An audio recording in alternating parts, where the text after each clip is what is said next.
দিনটা ছিল শিলংয়ে আমাদের শেষ দিন। পুরো মেঘালয়া ট্রিপে নানা সাইট সিন করার পর ফাইনালি আমরা বনলারি পাইন ইনে রাত্রিটা কাটিয়েছিলাম। তার পরের দিন সকালবেলাই ছিল আমাদের ব্যাগ প্যাক করে বেরিয়ে পড়া।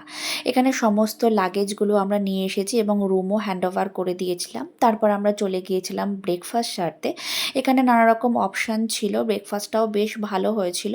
তো খাওয়া দাওয়া করে একটু রেডি হয়ে নিয়েছিলাম, তারপরে আমরা বেরিয়ে পড়ব। যদিও মনটা খুব খারাপ, তবে রাস্তায় যেতে যেতে যখন এই সাইট সিনটায় গেলাম বেশ মনটা আস্তে আস্তে ভালো হচ্ছিল। এই রিভারটা কিন্তু পুরো রাস্তাটা জুড়ে দেখা যায়, কি সুন্দর দৃশ্য তাই না?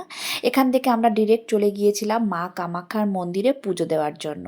এতটা দূর এসেছি আর পুজো দেব না, এটা ভাবলেই কেমন লাগছিল। আগের থেকে হাজব্যান্ডকে বলে এসেছিলাম আমাকে কিন্তু অবশ্যই কামাখ্যা মায়ের কাছে নিয়ে যেও। তো ফাইনালি আমরা পুজো দিয়ে বেরোতে বেরোতে বিকেল হয়ে গেল। তারপর প্রসাদ খেয়ে চললাম ট্রেনের দিকে। টাটা।